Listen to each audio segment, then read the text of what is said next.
Não te devo nada fisicamente. Meu nome é Colton. Tenho 45 anos.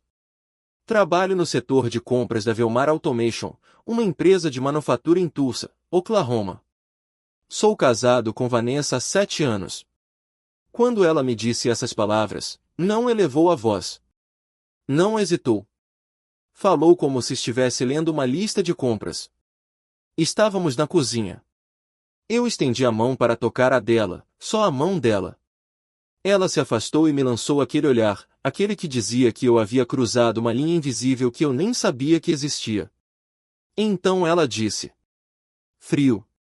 Definitivo. Eu não discuti. Não resisti. Simplesmente fiquei parado enquanto ela saía da sala como se nada tivesse acontecido. Isso foi há 3 semanas. Fiquei repassando a cena na minha cabeça, não as palavras em si, mas o jeito como elas disse. Como se eu estivesse pedindo algo irracional. Como se querer tocar minha própria esposa fosse um fardo que ela não devesse carregar. Nem sempre foi assim. Quando namorávamos, Vanessa era carinhosa. Ela ria das minhas piadas. Ela se aconchegava em mim quando estávamos sentados juntos. Ela me fazia sentir importante. Depois que nos casamos, algo mudou, lentamente. No início, ela parou de me tocar, parou de me dar beijos de boa noite, parou de me olhar como antes. Eu dizia a mim mesmo que era estresse, trabalho, a vida. Todo mundo passa por momentos difíceis. Dei espaço a ela. Dei tempo a ela. Fiquei esperando que as coisas voltassem ao normal. Eles nunca fizeram isso. Em vez disso, a distância aumentou. Ela começou a dormir no quarto de hóspedes. Parou de responder quando eu perguntava sobre o dia dela. Agia como se eu fosse uma obrigação em vez de um parceiro. Mas ainda esperava que eu aparecesse, para pagar as contas, consertar as coisas quando quebravam, estar presente quando ela precisasse de algo. Fiz tudo isso sem reclamar. Achava que era assim que o casamento deveria ser. Você apoia o outro. Vocês superam as dificuldades juntos. Vocês não ficam contando pontos. Mas naquela noite na cozinha, eu percebi algo. Ela estava marcando os pontos. E na versão dela do jogo, eu era sempre quem estava devendo. Não lhe disse nada depois daquela conversa. Simplesmente fui para a cama. Mas não consegui dormir. Fiquei deitado, olhando para o teto, pensando em quanto tempo havia passado desde que ela me tocou, desde que sorriu para mim, desde que agiu como se ao menos me quisesse por perto. Eu ainda não sabia o que ia fazer. Mas sabia que não podia continuar vivendo assim. Algo tinha que mudar. Conheci Vanessa em uma conferência comercial em Dallas. Ela trabalhava com planejamento de eventos. Eu estava lá representando minha empresa. Ela se aproximou de mim durante uma das sessões e começamos a conversar como se nos conhecêssemos há anos. Ela era confiante, inteligente e linda. Mantivemos contato depois disso. Os e-mails se transformaram em telefonemas. Os telefonemas se transformaram em viagens de fim de semana. 6 meses depois, pedi-a em casamento. Ela disse sim sem hesitar. O casamento foi pequeno, apenas nossas famílias e alguns amigos próximos. Vanessa queria algo simples. Eu não me importava com os detalhes. Eu só queria estar com ela. O primeiro ano de casamento foi bom. Compramos uma casa juntos, uma casa de 3 quartos num bairro tranquilo. Vanessa largou o emprego para se dedicar ao trabalho freelance. Ela disse que queria mais flexibilidade. Eu a apoiei. Sempre a apoiei. Mas, por volta do 2º ano, as coisas começaram a mudar. Ela parou de perguntar como tinha sido meu dia. Parou de cozinhar as refeições que costumávamos fazer juntos. Parou de planejar encontros românticos. Eu dizia a mim mesmo que ela estava se adaptando, encontrando seu ritmo. No 3º ano, o quarto de hóspede se tornou seu quarto permanente. Ela disse que precisava dormir melhor, que eu roncava muito alto. Ofereci-me para consultar um médico. Ela disse que não valia a pena. Ela estava confortável onde estava. Tentei abordar o assunto algumas vezes, com delicadeza. Não queria começar uma discussão. Só queria entender o que estava acontecendo. Ela sempre tinha uma resposta pronta, estava cansada, estressada, sem vontade. Depois de um tempo, parei de perguntar. Parecia que eu estava implorando. Mas ela nunca deixou de esperar coisas de mim. Ela ainda me entregava o carro quando precisava de manutenção. Ainda me pedia para cuidar da hipoteca, das contas de luz e água, dos reparos. Ainda esperava que eu buscasse o jantar quando ela não estava com vontade de cozinhar. Ainda queria que eu a ouvisse quando tinha um dia ruim. Eu fazia tudo. Achava que era isso que um marido deveria fazer, cuidar das coisas, ser confiável, ser constante. Mas comecei a perceber o padrão. Ela aceitava tudo que eu dava e não oferecia nada em troca, nenhum afeto, nenhuma gratidão, nenhum esforço. Comecei a anotar mentalmente. Não de propósito. Simplesmente aconteceu. Percebi a frequência com que ela me pedia coisas em comparação com a frequência com que retribuía. A proporção era desproporcional. Na noite em que ela disse que não me devia nada materialmente, algo mudou. Percebi que eu estava jogando um jogo que não podia vencer, um jogo em que apenas uma pessoa ditava as regras.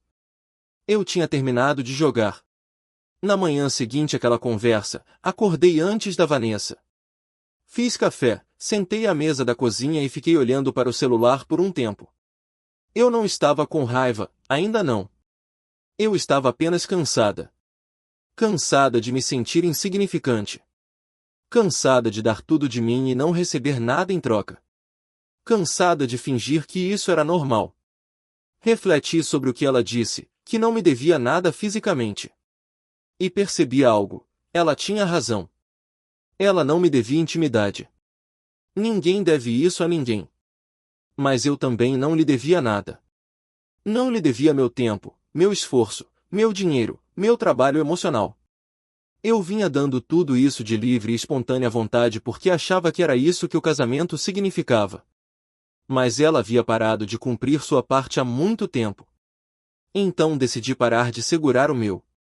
Não foi uma decisão que tomei por despeito. Foi apenas uma questão de praticidade. Se ela ia tratar esse casamento como uma transação, então eu também trataria.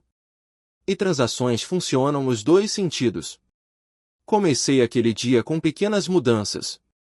Não perguntei como ela tinha dormido. Não lhe ofereci uma xícara de café. Não verifiquei se ela precisava de alguma coisa antes de sair para o trabalho. Simplesmente me arrumei e saí pela porta. Ela não percebeu, ou, se percebeu, não disse nada. Nos dias seguintes, fui me afastando cada vez mais. Parei de buscar os remédios dela, parei de comprar seus lanches favoritos na loja, parei de perguntar se ela queria assistir a um filme, parei de fazer as pequenas coisas que eu costumava fazer sem pensar. Ela começou a notar no final da semana. Você se esqueceu de pegar meus remédios? Ela perguntou certa noite. Não, eu disse. Eu não esqueci. Ela olhou fixamente para mim. Então por que você não entendeu? Achei que você daria conta. Ela franziu a testa. Estive ocupada. Eu também. Ela não disse mais nada depois disso, mas eu pude ver a confusão em seu rosto, como se ela não conseguisse entender por que eu não estava me apressando para resolver as coisas como costumava fazer. Continuei. Parei de transferir dinheiro para a conta conjunta que usávamos para as despesas da casa. Parei de pagar as assinaturas dela. Parei de arcar com os pequenos extras que ela sempre esperava que eu pagasse. Ela não disse nada a princípio, mas eu sabia que não demoraria muito para que ela percebesse que algo estava diferente. Eu não estava tentando magoá-la. Eu só estava cansado de ser o único a me esforçar. Se ela queria agir como se fossemos colegas de quarto em vez de um casal, então eu a trataria como tal.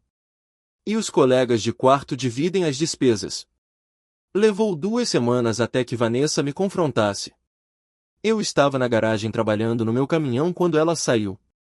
Ela estava de braços cruzados. Seu rosto estava tenso. O que está acontecendo com você? Ela perguntou. Eu não levantei o olhar. O que você quer dizer? Você sabe o que eu quero dizer. Você tem agido de forma diferente, distante, fria. Larguei a chave inglesa que estava segurando e me virei para encará-la. Com frio. Sim, frio. Você mal fala comigo. Não me ajuda mais com nada. Está agindo como se eu não existisse. Quase ri. Quase. É engraçado. O que é engraçado? Você está chateado porque estou fazendo a mesma coisa que você vem fazendo há anos. Seu maxilar se contraiu. Isso não é justo. Justo, eu disse. Você me disse que não me deve nada fisicamente, então imaginei que eu também não lhe devo nada. Não era isso que eu queria dizer. Então, o que você quis dizer? Ela não respondeu. Ficou ali parada, me encarando como se eu tivesse dito algo absurdo. Você vem se afastando de mim há anos, continuei. Nenhum afeto, nenhuma intimidade, nenhum esforço, mas você ainda espera que eu apareça, que pague por tudo, que cuide de você, que esteja lá quando você precisar de alguma coisa. É isso que é um casamento, disse ela. Não, isso é o que uma parceria significa. E deixamos de ser parceiros há muito tempo. O rosto dela corou. E daí? Você simplesmente vai parar de se importar comigo? Não estou impedindo nada. Estou apenas acompanhando sua energia. Isso é infantil. Talvez. Mas é honesto. Ela balançou a cabeça. Não acredito que você esteja fazendo isso. Não acredito que tenha demorado tanto. Ela se virou e voltou para dentro de casa. Ouvi a porta bater atrás dela. Não me senti bem com a conversa, mas também não me senti mal. Apenas senti que finalmente tinha dito algo que precisava ser dito. Nos dias seguintes, ela tentou uma abordagem diferente. Começou a ser mais gentil, perguntando como tinha sido meu dia, oferecendo-se para preparar o jantar, agindo como se tudo estivesse bem. Mas parecia forçado, como se ela estivesse tentando me manipular para que eu voltasse ao meu antigo papel. Não caí nessa. Mantive distância, estabeleci meus limites e continuei me afastando. Ela não gostou. Eu conseguia ver a frustração dela aumentando. Ela me pedia para fazer alguma coisa e eu dizia não. Ela ficava chateada e eu dava de ombros. Ela tentava me fazer sentir culpado e eu ia embora. Foi exaustivo, mas eu não aguentava mais ser a única que se importava. Certa noite, ela entrou na sala enquanto eu assistia à televisão. Sentou-se no sofá ao meu lado, tão perto que eu podia sentir a tensão. Precisamos conversar, disse ela. Sobre o quê? Sobre nós. Sobre o que está acontecendo. Desliguei a televisão e olhei para ela. Certo. Vamos conversar. Ela respirou fundo. Não entendo por que você está fazendo isso. Por que você está sendo tão frio? Não estou sendo insensível. Simplesmente não estou dando mais do que estou recebendo. Mas não é assim que o casamento funciona. Então, como funciona? Perguntei. Ela não tinha resposta. Na manhã seguinte, acessei nossas contas bancárias. Queria ver exatamente para onde nosso dinheiro estava indo. Eu sempre administrei as finanças, mas nunca havia prestado muita atenção aos detalhes. Apenas me certificava de que as contas fossem pagas e não pensava muito no resto. O que eu descobri me deu ânsia de vômito. Vanessa estava gastando mais do que eu imaginava, muito mais. Assinaturas mensais que eu desconhecia. Idas ao spa, compras, jantares com amigos. Tudo saindo da conta conjunta. Analisei os números novamente. Ao longo do último ano, ela gastou quase $40.000 em coisas que não tinham nada a ver com a nossa casa, coisas que só a beneficiaram.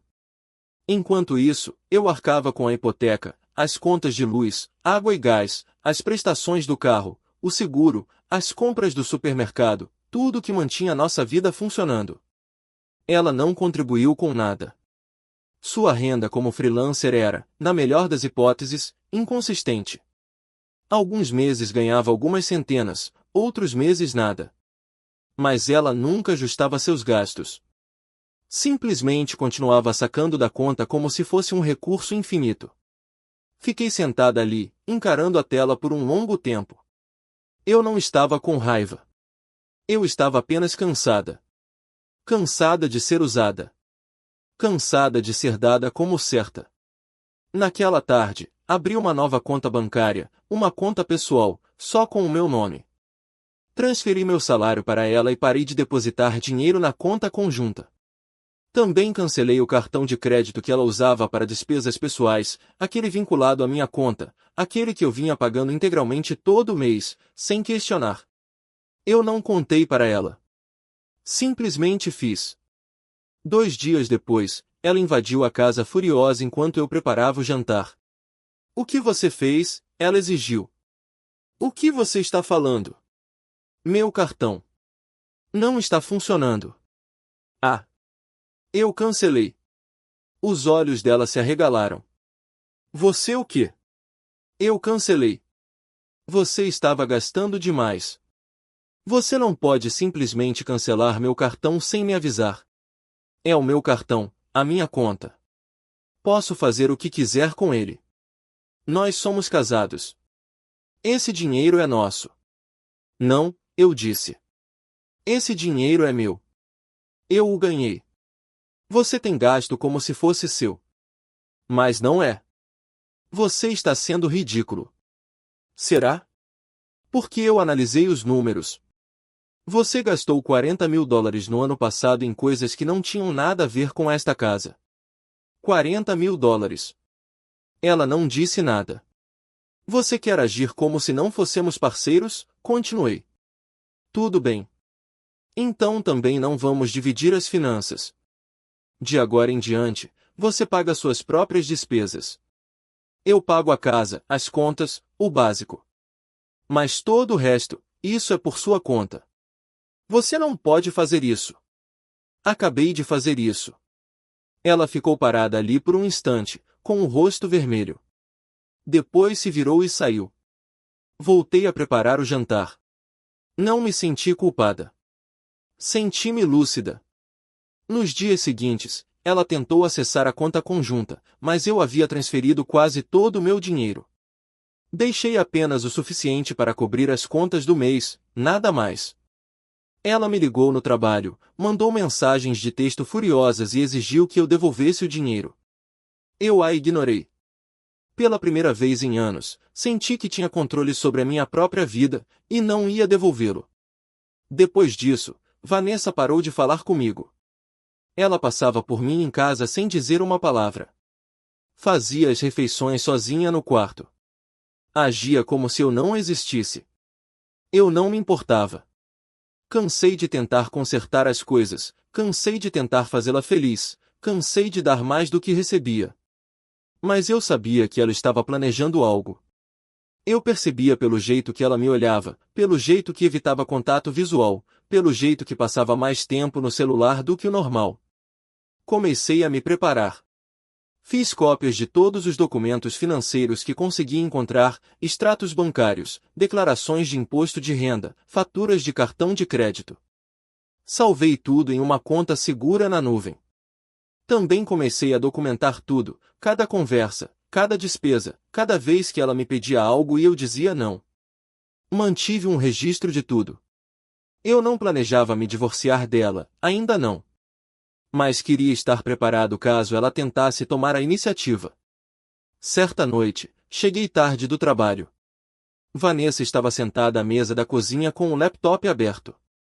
Ela olhou para cima quando entrei.